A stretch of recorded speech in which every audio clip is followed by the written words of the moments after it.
Welcome to JJ Tagalog Movie Recap. Ikukwento ko sa inyo ang isang action at drama na pelikula na pinamagatang Bad Blood ng taong 2023.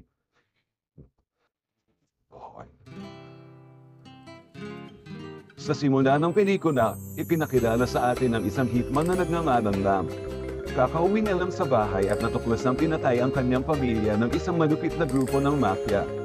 Habang puno ng galit at kalungkutan, mabilis na kinuha ni Lam ang kanyang espada at determinadong makapaghiganti sa pamamagitan ng pagsugod sa headquarters ng mafia group. Pagkarating sa hideout, hindi nagpakita ng awa si Lam kung saan walang awa niyang pinatay ang lahat ng miyembro ng mafia.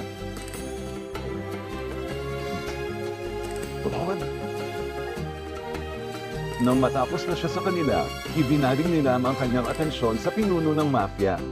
Nang may hindi natitinag na determinasyon, nagtagumpay silang na dispatchahin ang bawat isa sa kanila at walang itinirang survivor.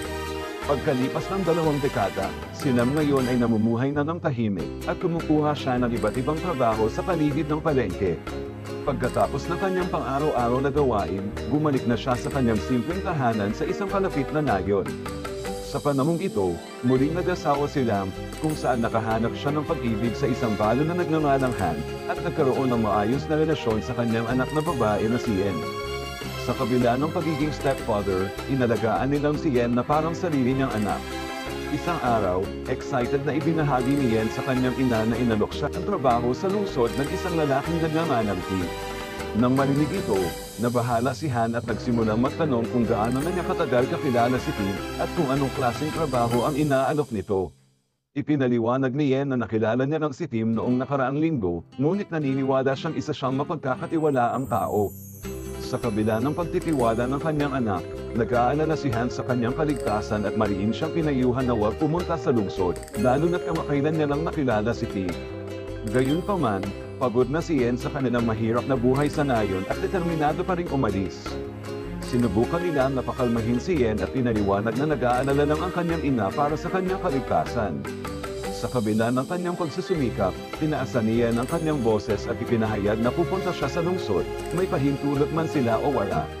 Kalaunan, umayag din sila na makaalis si Yen ngunit dapat siyang magbigay ng update kung nasaan na siya. Makalipas ang ilang oras, nakipagkita si Yen kay Tim at nang umalis na sila, nakita sila ng isang lokal na mananahi. Kinagabihan, parehong napuno ng pagkabalisa sina Lam at Han dahil wala silang natanggap na anumang update mula kay Yen. Nakahinga sila ng maluwag nang sa wakas ay kinontak ni Yen ang kanyang ina upang ipaalam sa kanilang ligtas siyang nakarating at maayos ang kanyang kalagayan. Pagkatapos, pinayuhan niya ang kanyang anak na bumalik kaagad sa bahay sa sandaling matapos ang kanyang interview. Lumipat ang eksena kay Yen na nagtatanong sa isang babae tungkol sa nalalapit niyang interview.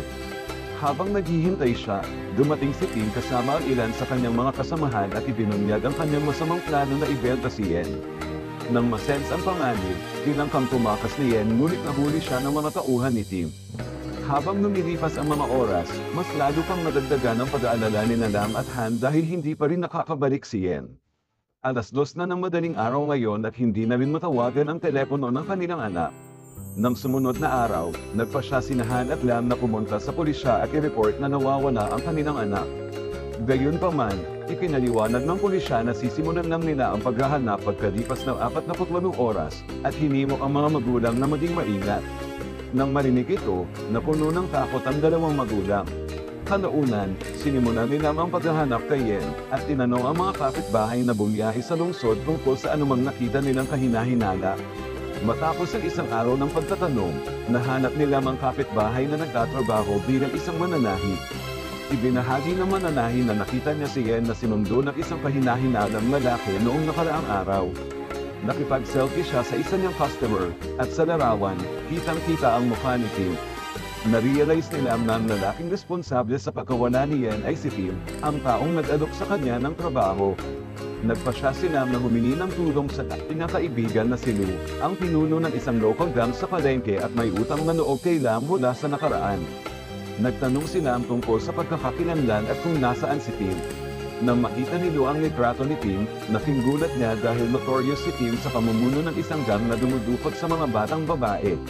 Agad namang inutusan ni Lou ang kanyang mga tauhan na hanapin ang kinaroroonan ni Tim. Matapos ang ilang oras na paghihintay, nakatanggap ng balita sila mula sa grupo ni Lou na si Tim ay kasalukuyang nasa isang massage parlor. Inalok ni Lou si Lam ng opsyon na samahan siya ng kanyang mga tauhan, ngunit tumanggi si Lam at ipinahayag ang pasasalamat para sa tulong ni Lou. Sumugod si Lam sa massage parlor kung saan pinigilan siya ng ilang mga empleyado, ngunit nagpumilit pa rin siyang makapasok. Bago pa makaharap kay Tim, bigla na lang siyang inatake ng ilang gangster na naroon. Gayunpaman, napatunayang mas malakas si Lam at natalo niya silang lahat. Hindi nagtagal, pumasok si Lam sa kwarto ni Tim at nagtanong kung nasaan si Yen.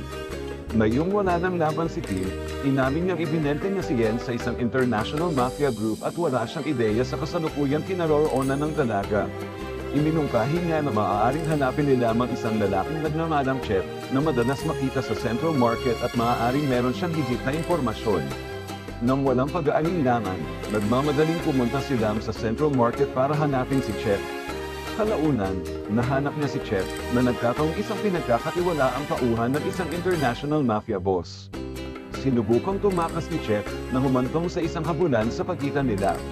Sa kasamaang palad, nagawang makatakas ni Chet matapos aksidenteng mabangga ng isang motorsiklo si Lam.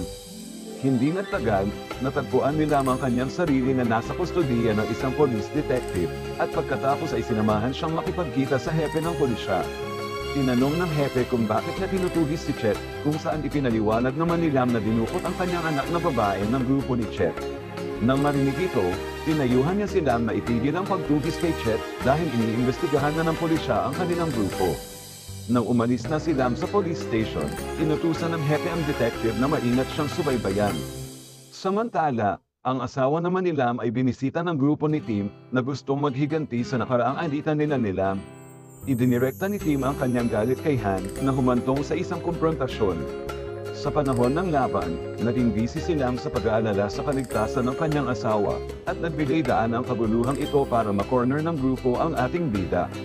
Nang tila mananala ang sitwasyon, inalerto ng isang kapitbahay ang lahat na paparating na ang mga polis, dahilan upang ihinto ng grupo ang kanilang pagsalakay. Doon, nasa paligid ang isang babaeng may kulay asul na buhok na tila nagmamasid sa bahay ni Lam. Nakiusap si Han kay Lam na ipangako niyang iniligtas niya ang kanilang anak. Sumang-ayon naman si Lam at agad na isinugod ang kanyang asawa sa ospital. Lumipat ang eksena kay Yen, na ngayon ay nakakulong kasama ang iba pang mga batang babae, na pawang patungo sa Cambodia upang magtrabaho bilang mga entertainer. Nang sumunod na gabi, ipinakilala sa atin ang isang international mafia boss na nagngangalang Choi. Lumalabas na ang babaeng may asul na bubok ay isa sa mga pinagkakatiwalaang tauhan ni Choi. Galit na galit si Choi kay Tim dahil sa pagbenta niya kay Yen na nagkataong stepdaughter ni Lam. Binanggit ni Choi na si Lam ay isang dating notorious na hitman at kilala bilang isang nakakatakot na assassin sa mundo ng mga kriminal. Dahil dito, inutusan ni Choi ang babaeng may asul na bubok na dispatchahin na si Tim. Samantala, nilapitan ni Lam ang isang lalaki na dati ring hitman na katulad niya. Ipinagtapat niya sa lalaki ang tungkol sa nawawala niyang anak na babae na dinukot ng isang international mafia na pinamumunuan ni Choi. Si Choi ay may dalawang tapat na tauhan, si Chet at ang babaeng may asul na bubok. Inihayag ng lalaki na si Choi ay nagmamay-ari ng isang art gallery sa sentro ng lungsod at malamang ito ang lugar kung saan niya siya mahahanap. Nang walang sinasayang na oras, dumiretso na si Lam sa art gallery ni Choi. Bago pumasok, nilapitan niya ang isang lalaki sa labas at inutusan siyang tawagin si Lu. Sa loob ng gallery, kailangang harapin ni Lam ang mga tauhan ni Choi na nagbabanat kayo bilang mga estatwa. Sa kabila ng kanilang pagbabanat kayo, ang matalas na instinct ni Lam ay nagpahintulot sa kanyang talunin silang lahat. Patuloy niyang hinarap ang mga tauhan ni Choi na matalinong nakatago sa mga estatwa at tinalo ang bawat isa sa kanila. Sa kasunod na silid, nahanap ni Lam ang isang grupo ng mga babaeng Amazona na mas mahigpit na kalaban kaysa sa mga nauna. Gayunpaman, gamit ang kanyang galing sa pakikipaglaban, kalaunan ay natalo rin sila ni Lam. Habang naghahanda si Lam na hanapin si Choi sa isa pang silid, bigla siyang nahulog sa isang bitag. Nang mahuli siya, dumating si Choi kasama ang ilan sa kanyang mga tauhan at kabilang dito si Chet. Binanggit ni Choi na alam niya ang malupit na nakaraan ni Lam, ngunit naniniwala siyang wala na ngayong kapangyarihan si Lam at malapit na rin siyang mamatay. Sinabihan niya si Chet na siya na ang bahala kay Lam at inutusan siyang itapon si Lam sa ibang lugar upang maiwasan ang anumang dugo sa kanyang art gallery. Pagkaalis ni Choi, sinimulan ni Chet ang walang awang pagbugbog sa ating bida. Pagkatapos ay inutusan niya ang kanyang mga tauhan na kunin na si Lam, ngunit bago ito gawin, ibinunyag ni Chet na binisita niya ang ospital kung saan ginagamot si Han. Doon, nagpanggap siya bilang isang doktor at pinatay ang asawa ni Lam. Upang patunayan ang kanyang mga sinasabing, ipinakita ni Chet ang kwintas na pag-aari ni Han na nagpapatunay sa kanyang nakakakilabot na ginawa. Si Lam, na nabalot na ng galit at kalungkutan, ay malapit na sanang gumanti, ngunit agad siyang kinuryente ni Chet. Nang malapit ng isakay ng mga tauhan ni Chet si Lam sa isang kotse, biglang dumating ang grupo ni Lo sa tamang oras at iniligtas si Lam mula kay Chet at sa kanyang mga tauhan. Pagkatapos nito, mabilis nilang dinala si Lam sa kanilang headquarters. Kinaumagahan, nagkamalay na si Lam at nagulat nang makita ang kanyang sarili sa headquarters ni Lo. Nagtanong si Lam tungkol sa kalagayan ni Han at malungkot na ipinaalam ni Lo na pinatay ang kanyang asawa. Gayunpaman, ang pinakamahalagang bagay ngayon ay ang iligtas si Yen bago siya mailabas ng bansa. Ibinunyag ni Lo na si Yen ay kasalukuyang nasa balkong patungong Cambodia kasama ang grupo ni Choi. Nang marinig ito, determinado si Lam na iligtas si Yen. Bagamat inalok ni Lo ang kanyang pagnanais na tulungan si Lam, naniniwala si Lam na sapat na ang naitulong ni Lo. Hindi nagtagal, dumating si Lam sa pier at sumakay sa isang speedboat upang habulin ang barkong may dala sa kanyang anak. Matapos ang isang malawak na paghahanap, sa wakas ay nakita niya ang barkong may hawak kay Yen at sa iba pang mga hostage. Nang nagawang makapasok ni Lam sa barko, wala siyang sinayang na oras at isa-isang pinatumba ang mga tauhan ni Choi. Nang lumipat siya sa isa pang cabin, nadiskubre niya ang pagtitipon ng mga tauhan ni Choi na handa nang harapin siya. Humantong ito sa isang matinding labanan, ngunit dahil sa dami ng kanilang bilang, kalaunan ay nabugbog din siya ng mga tauhan ni Choi. Nang tila malapit na siyang matalo, biglang dumating sa eksena ang grupo ni Lo. Hinarap ni Lo ang babaeng may asul na buhok na napatunayang isang mabigat na kalaban at halos matalo na siya nito. Sa kabutihang palad, dumating ang detective na sumusubaybay kay Lam sa ilalim ng utos ng hepe ng pulisya at nagawa nilang talunin ang babae. Samantala, nagkaroon sina Lam at Choi ng isang matinding labanan. Pagkatapos ng mahabang bakbakan, matagumpay na napabagsak ni Lam ang mafia boss. Gayunpaman, nang naghahanda na siyang ihatid ang final blow, bigla siyang inatake ni Chet mula sa likuran, na nagpasimula ng isa pang malupit na laban. Ang hindi natitinag na determinasyon ni Lam ay nagdala sa kanyang tagumpay laban kay Chet. Samantala, tinangka ni Lo na sumakay ng barko upang iligtas si Yen at iba pang mga hostage. Sa huli, matagumpay niyang nahanap ang mga ito at pinalaya sila. Kalaunan, nang magkita sina Lam at Yen, lumalabas na muli siyang nabihag ni Choi. Sinubukan ni Lam na pakalmahin ang sitwasyon, at sa isang kritikal na sandali, kinagat ni Yen ang kamay ni Choi na nag-udyok kay Lam na atakihin siya.